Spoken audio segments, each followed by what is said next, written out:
तो हमारा next topic है डिफरेंस एम्पलीफायर। तो हमारे पास इसका सर्किट डायग्राम कुछ ऐसा होता है। मैं फिर से बता रही हूँ, सर्किट लर्न करने की ज़रूरत नहीं है, आउटपुट निकालो, वहाँ से पता चल जाएगा कि इसकी आउटपुट क्या है। वहाँ से आपको इसका नेम पता चल जाएगा कि हाँ ये इन दोनों इनपुट्स का डिफरेंस करके दे रहा है, तभी हम इसे क्या बोलेंगे, डिफरेंस एम्पलीफायर। अब देखो पहला स्टेप, इसमें क्या आ रहा है, नेगेटिव फीडबैक आ रहा है, तो हम वर्चुअल ग्राउंड का कॉन्सेप्ट लगा सकते हैं क्योंकि हमने निकालनी क्या है, आउटपुट निकालनी है।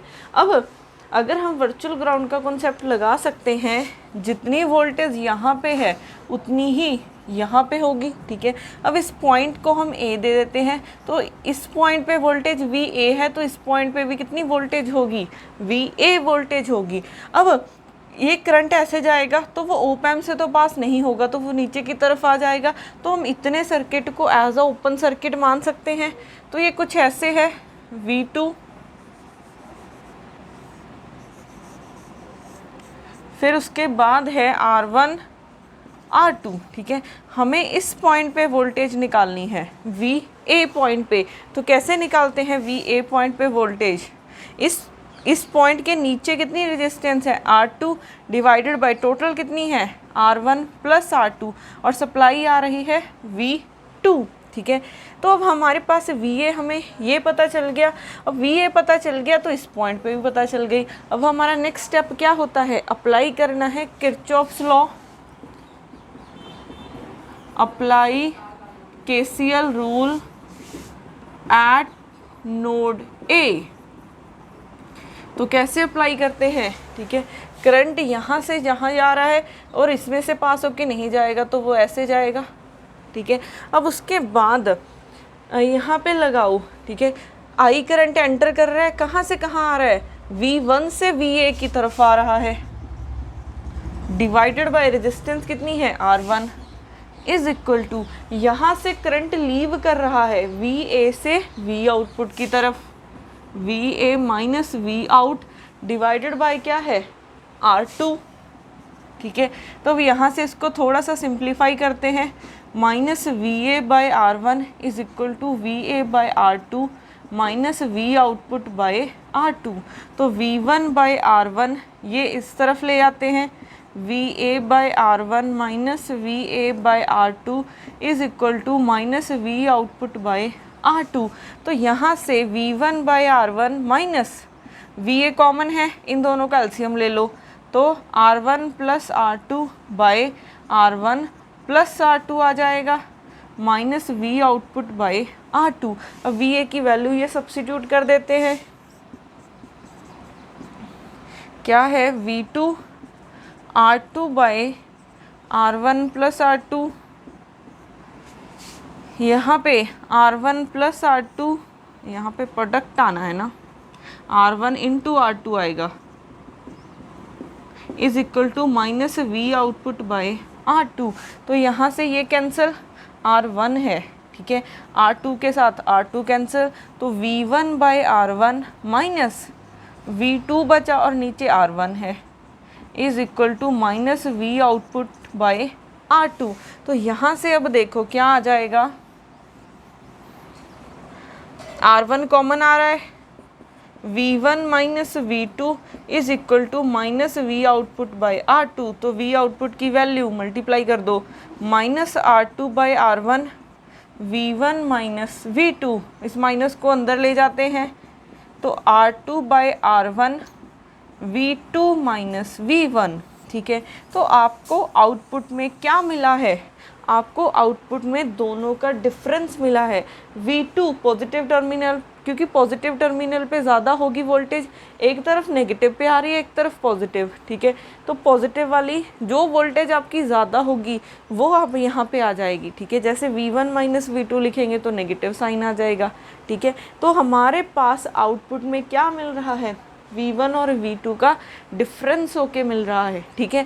अब आप V1 अप्लाई कर रहे हो, एक V2 अप्लाई कर रहे हो, आउटपुट में आपको डिफरेंस मिल रहा है, ठीक है।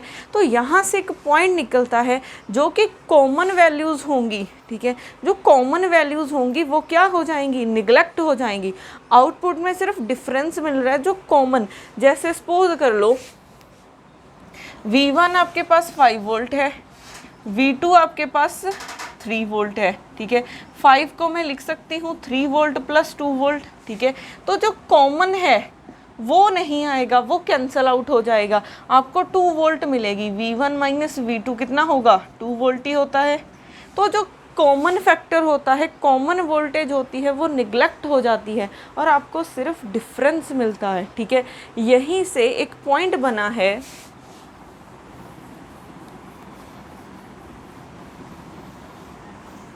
ठीक है। मैं V आउटपुट को कुछ ऐसे लिख सकती हूँ, ठीक है। A difference into V D plus A C into V C, ठीक है। ये क्या है, एक तरफ देखो 3 वोल्ट कॉमन आ रही है तो मैं इसको वी सी लिख सकती हूँ, और जो डिफरेंट आ रही है उसको मैं क्या लिख सकती हूँ, वी डी लिख सकती हूँ। तो यहाँ से मैं लिखा है ए डी क्या है, गेन, आप इसको बोल सकते हो, ठीक है। ये गेन है, वोल्टेज गेन, ये क्या है हमारे पास, वोल्टेज गेन। यहाँ पे मैंने डिफरेंस लिखा है तो आउटपुट बाय इनपुट हो जाएगा, ठीक है। या फिर हम आउटपुट बाय वी डी लिख सकते हैं। ए सी क्या हो जाएगा, ये भी वोल्टेज गेन है।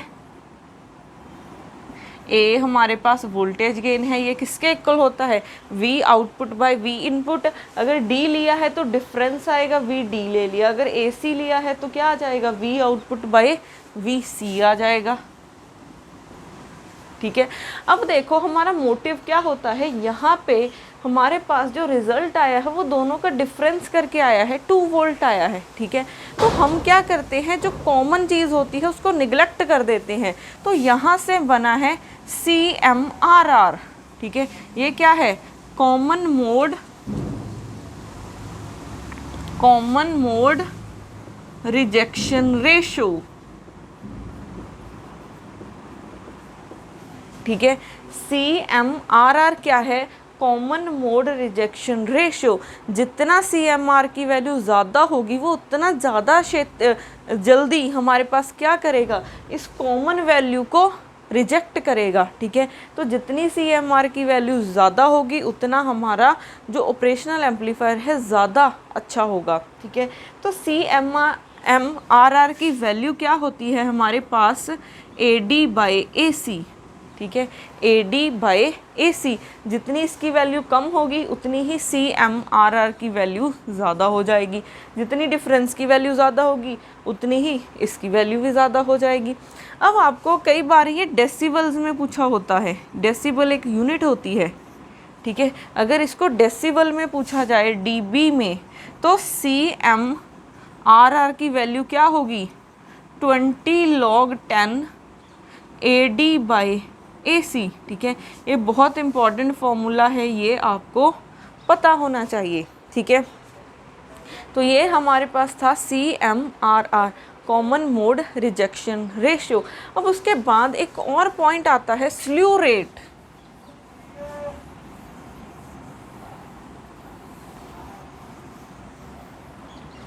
उसके बाद एक और पॉइंट आता है स्ल्यू रेट, ठीक है। ये क्या होता है, ये होता है, इसको एस से डिनोट करते हैं कि जो आपकी आउटपुट है वो कैसे चेंज हो रही है। आपने इनपुट दी, ठीक है, कितने टाइम में आपको आउटपुट मिल गई, ठीक है। स्ल्यू रेट क्या बताता है, आपने आउटपुट दी, ठीक है, आपको कितने टाइम में आपने उल्टा बोल रही हूँ, आपने इनपुट दी, आपको कितने टाइम में आउटपुट मिल गई, ठीक है। तो हमारे पास स्ल्यू रेट क्या है, वी आउटपुट, आउटपुट कैसे चेंज कर रही है, टाइम के साथ, ठीक है। कितने टाइम में आपको दे रही है, जितनी एस की वैल्यू ज़्यादा होगी, ठीक है, उतनी आपको फास्ट मिलेगी आउटपुट, ठीक है। जितनी एस की वैल्यू ज़्यादा होगी उतनी आपको ज़्यादा जल्दी मिलेगी वी आउटपुट, ठीक है। अब इस एस से निकालने का फॉर्मूला एक और भी होता है, slew rate is equal to W into AV।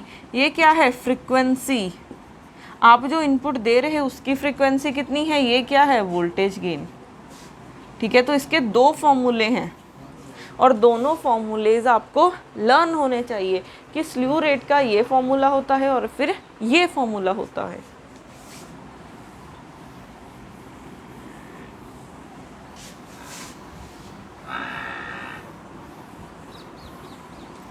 उसके बाद है हमारे पास ideal op amp. Ideal op amp. अब आइडियल ओप एम्प क्या होता है? अब तक हमने ऑपरेशनल एम्पलीफायर किए हैं, ठीक है। वो आइडियल कब होगा? तो आइडियल की कुछ कंडीशंस हैं। फर्स्ट कंडीशन क्या है? जो हमारी इनपुट इम्पीडेंस है, इनपुट इम्पीडेंस भी बोल सकते हो, रेजिस्टेंस भी बोल सकते हो, वो क्या होनी चाहिए? इनफाइनाइट होनी चाहिए, ताकि करंट ओप एम्प से पास होके ना जाए। उसके बाद जो आउटपुट इम्पीडेंस है, आउटपुट इम्पीडेंस वो क्या होनी चाहिए? रेजिस्टेंस भी बोल सकते हैं। ये क्या होनी चाहिए? लो होनी चाहिए, मीन्स अप्रोक्सीमेटली ज़ीरो होनी चाहिए, ताकि आपकी आउटपुट में जो भी जा रहा है वो इजीली आपको मिल सके, ठीक है। तो इनपुट इम्पीडेंस हाई होनी चाहिए और आउटपुट इम्पीडेंस ज़ीरो होनी चाहिए। उसके बाद क्या है, ठीक है, उसके बाद है जो वोल्टेज गेन है वो 1 होना चाहिए। Voltage gain means V, voltage gain यही होता है output voltage by input voltage, means जो V आउटपुट है वो VI के इक्वल होना चाहिए, ठीक है। जो आपके पास V आउटपुट है वो VI के इक्वल होना चाहिए, तभी आपके पास गेन क्या आएगा? 1 आएगा, ठीक है। उसके बाद फोर्थ पॉइंट क्या है? जो CMRR है वो इनफाइनाइट होना चाहिए, ठीक है। फिफ्थ पॉइंट है जो स्ल्यू रेट है वो भी आपके पास इनफाइनाइट होना चाहिए, ठीक है। तो ये हमारे पास कुछ पॉइंट्स हैं आइडियल एम्पलीफायर के, ठीक है, आइडियल ऑपरेशनल एम्पलीफायर के। तो ये भी आपको पता होना चाहिए।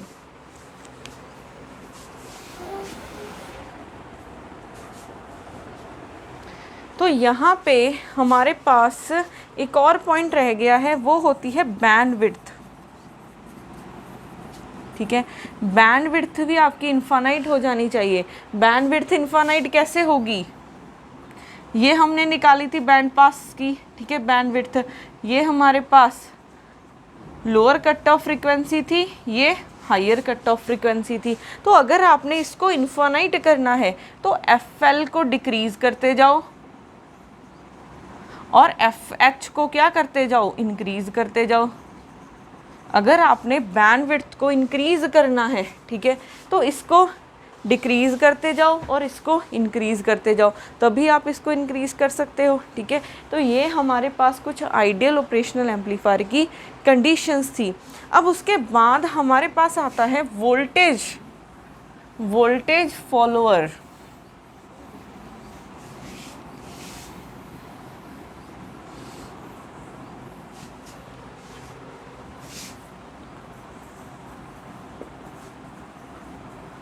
वोल्टेज फॉलोअर, ठीक है। अब हमारे पास वोल्टेज फॉलोअर क्या होता है? वोल्टेज फॉलोअर मीन जो आउटपुट है वो इनपुट के इक्वल हो जाए। अब हमें पता है कि वोल्टेज गेन किसके इक्वल होता है? वोल्टेज गेन,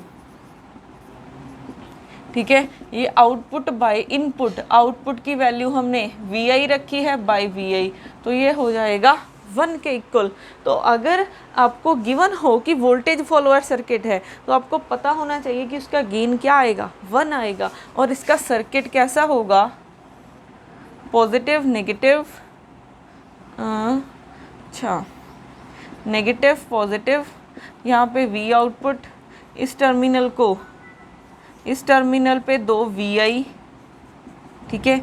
और यहाँ पे हो जाएगा हमारे पास ये होता है वोल्टेज फॉलोअर। क्योंकि अगर आपने V आउटपुट VI के इक्वल रखनी है तो कोई भी सर्किट में रेजिस्टेंस नहीं होनी चाहिए, तो कोई भी रेजिस्टेंस यहाँ पे नहीं लगाई है हमने। यहाँ पे पॉजिटिव का पॉजिटिव साइन रखना है तो V इनपुट हमने पॉजिटिव टर्मिनल पे लगाई है, ठीक है। तो ये है हमारे पास वोल्टेज फॉलोअर का सर्किट। अब हमारे पास सिर्फ लास्ट टॉपिक बचता है इंस्ट्रूमेंट एम्पलीफायर।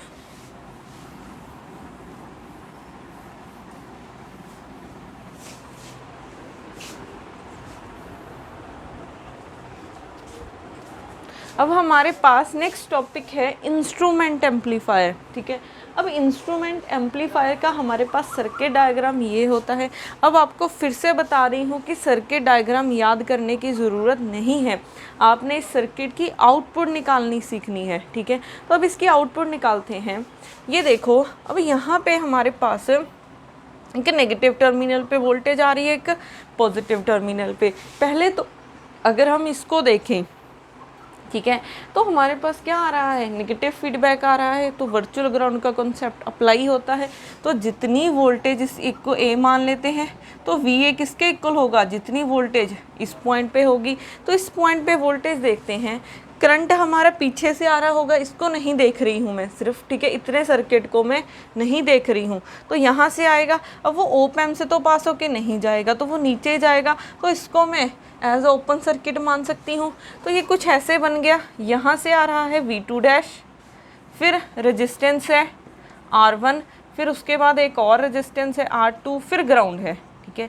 हमने इस पॉइंट पे निकालनी है, तो वोल्टेज डिवाइडर रूल लगाते हैं। तो वोल्टेज डिवाइडर रूल लगाया, तो इसके नीचे कितनी वोल्टेज है, R2 डिवाइडेड बाय टोटल कितनी है, R1 प्लस R2, और सप्लाई कितनी आ रही है, V2 डैश, ठीक है, सप्लाई कितनी आ रही है, V2 डैश।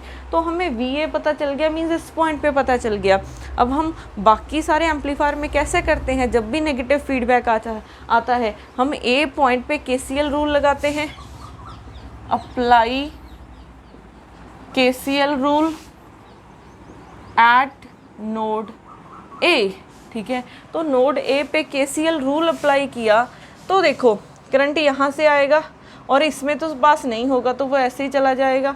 तो करंट कहाँ से, ठीक है, इस पॉइंट से ऐसे ही आ रहा है, ठीक है। अब दोबारा से बता रही हूँ, इसमें कंफ्यूज नहीं होना है, ये सर्किट को आप ऐसा समझ सकते हो, नेगेटिव पॉजिटिव, ठीक है। तो इस पॉइंट पे देखते हैं, तो करंट ऐसे आएगा और ऐसे पास हो जाएगा। बस मैंने इसको उठा के यहाँ पे रख दिया, बस और कुछ नहीं किया, ठीक है।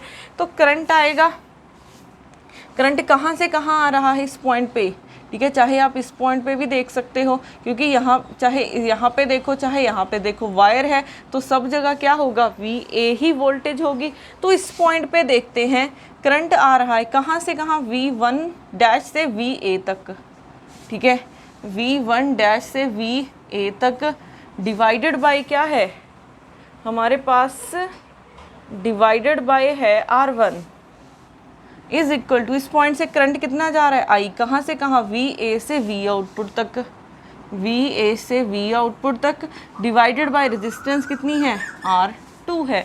तो यहाँ से अब क्या हो जाएगा, V1 dash by R1 minus VA by R1, ये इस तरफ आ जाएगा, VA bye R2 is equal to minus V output by R2। तो यहाँ से V1 डैश बाय R1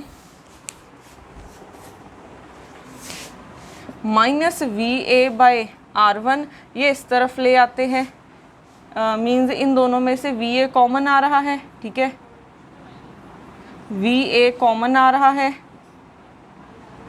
तो 1 by R1 plus 1 by R2 is equal to minus V output by R2।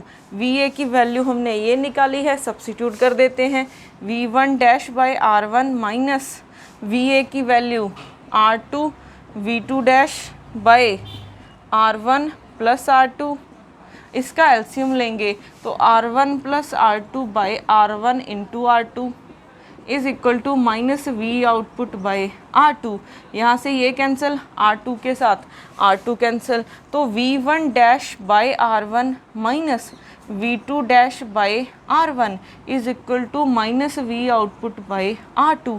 तो V आउटपुट की value minus R2 by R1, V1 dash minus V2 dash, तो यहाँ से आ जाएगा R2 बाय R1 V2 डैश minus V1 dash, ठीक है। अब हमारे पास आउटपुट ये आ गई है, बट जो इनपुट्स आ रही हैं वो V1 V2 आ रही हैं, बट ये V2 डैश माइनस V1 डैश है, तो हमें इनकी वैल्यूज़ निकालनी है, ठीक है। तो अब हमें इनकी वैल्यूज़ निकालनी है, तो हमारे पास V आउटपुट क्या आ गया है, R2 बाय R1 v2 डैश माइनस v1 डैश। अब हमें v2 डैश इसकी वैल्यू चाहिए। अब देखो सर्किट में आपको गिवन था कि करंट ऐसे जा रहा है, ठीक है, कि करंट आपका ऐसे जा रहा है, तो करंट यहाँ से यहाँ आया, ठीक है, तो करंट हमारा ऐसे आएगा, ठीक है, ऐसे पास होके फिर यहाँ पे निकल जाएगा। तो हम क्या कर सकते हैं, इस नोड पे इक्वेशन लगा सकते हैं केसीएल, इस नोड पे। तो इसको हम मान लेते हैं 1 पॉइंट, इसको हम मान लेते हैं सी। अब यहाँ पे 3 वायर्स अटैच हो रही हैं एक पॉइंट पे, तो हम इसको नोड बोल सकते हैं। तो apply KCL rule eight node 1। तो नोड 1 पे केसीएल रूल अप्लाई किया, ठीक है, यहाँ पे। अब यहाँ पे देखो करंट कहाँ से कहाँ आ रहा है, ठीक है, यहाँ से ही आ रहा होगा पीछे V1 डैश से। इस पॉइंट पे वोल्टेज कितनी है, अब ये फीडबैक आउटपुट का कुछ पोर्शन नेगेटिव फीडबैक पे जा रहा है, आउटपुट का कुछ पोर्शन नेगेटिव फीडबैक पे जा रहा है। तो नेगेटिव फीडबैक होता है तो हम वर्चुअल ग्राउंड का कॉन्सेप्ट लगा सकते हैं। तो जितनी वोल्टेज पॉजिटिव टर्मिनल पे है उतनी ही नेगेटिव टर्मिनल पे होगी। तो यहाँ पे कितनी आ रही है VI, तो इस पॉइंट पे भी कितनी हो जाएगी VI, मीन्स ये वायर ही तो है, तो इस पॉइंट पे भी कितनी हो जाएगी V1 हो जाएगी। सिमिलरली नेगेटिव फीडबैक हो रहा है तो जितनी वोल्टेज यहाँ पे है उतनी ही यहाँ पे, तो V2 आ रही है, वायर है सिंपली, तो यहाँ पे भी कितनी हो जाएगी V2 हो जाएगी। ये सारी वायर है तो इस पॉइंट पे भी V2 वोल्टेज होगी, ठीक है। तो अब लगाओ V1 डैश से 1 पॉइंट पे लगा रहे हैं, करंट एंटर कर रहा है I और यहाँ से लीव करेगा I करंट, ठीक है। तो I करंट एंटर कहाँ से कहाँ कर रहा है, V1 डैश से minus V1 bye R dash है, ठीक है। एक करंट इस पॉइंट पे एंटर कर रहा है, लीव कितना कर रहा है, V1 से V2 तक जा रहा है, V1 से V2 तक डिवाइडेड बाय रेजिस्टेंस क्या है, R है, ठीक है। ये लगा दिया। अब 2 नोड पे लगाते हैं, apply KCL rule eight node 2। ए लिख दिया, 1 पे लगाना था, ठीक है, 1 नोड पे लगाया, फिर 2 नोड पे लगाया। अब इस पॉइंट पे एंटर कितना कर रहा है, यही करंट आ रहा है, कहाँ से कहाँ, V1 से V2 तक आ रहा है, divided by R is equal to, इस पॉइंट से करंट कितना जाएगा, I करंट जाएगा, तो कितना करंट जाएगा, V2 से V2 डैश तक, V2 डैश माइनस ये जा रहा है हमारे पास V2 से V2 डैश तक, डिवाइडेड बाय रेजिस्टेंस कितनी है, R डैश, ठीक है। अब हम क्या करते हैं, दोनों को थोड़ा सा इंटरचेंज कर लेते हैं, क्योंकि यहाँ पे इसकी राइट हैंड साइड पे V1 माइनस V2 वाली टर्म है, ठीक है। तो इसको इंटरचेंज करते हैं, V1 minus V2 by R, ठीक है। ये इक्वेशन 1 है, ये इक्वेशन 2 है। Add equation 1 and 2, add equation 1 and 2, तो क्या हो जाएगा, लेफ्ट हैंड साइड में लेफ्ट हैंड साइड और राइट हैंड साइड में राइट हैंड साइड ऐड करो। तो इन दोनों को ऐड करना है, V1 dash minus V1 by R1 plus V2 minus V2 dash by R dash is equal to क्या हो जाएगा, V1 minus V2 by R plus V1 minus V2 by R हो जाएगा। अब यहाँ से हमारे पास ये R1 नहीं है, R डैश है, यहाँ पे भी R डैश है, यहाँ पे भी R डैश है, तो R डैश कॉमन आ जाएगा, ठीक है। तो V1 dash minus V1 plus V2 minus V2 dash आ गया, ठीक है।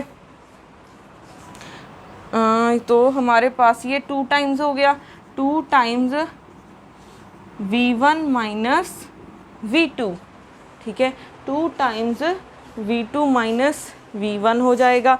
अब यहाँ से देखते हैं, हमें वैल्यू चाहिए थी V1 dash minus V2 dash की, ठीक है। पहले इस R डैश को उस तरफ मल्टीप्लाई करते हैं, ठीक है।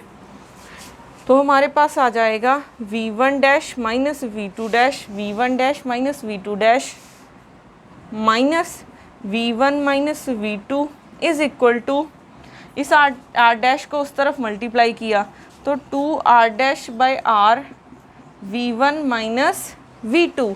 अब हमें इसकी वैल्यू चाहिए थी, ठीक है, तो यहाँ से आ जाएगा v1 dash minus v2 dash. इस टर्म को राइट हैंड साइड पे लेके जाते हैं, v1 minus v2 plus minus है तो उस तरफ जाके प्लस हो जाएगा।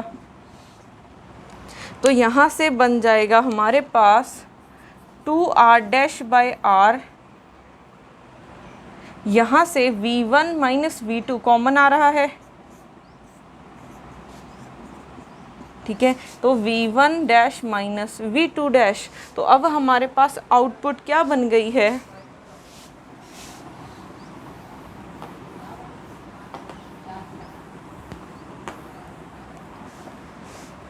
v output is equal to r2 by r1।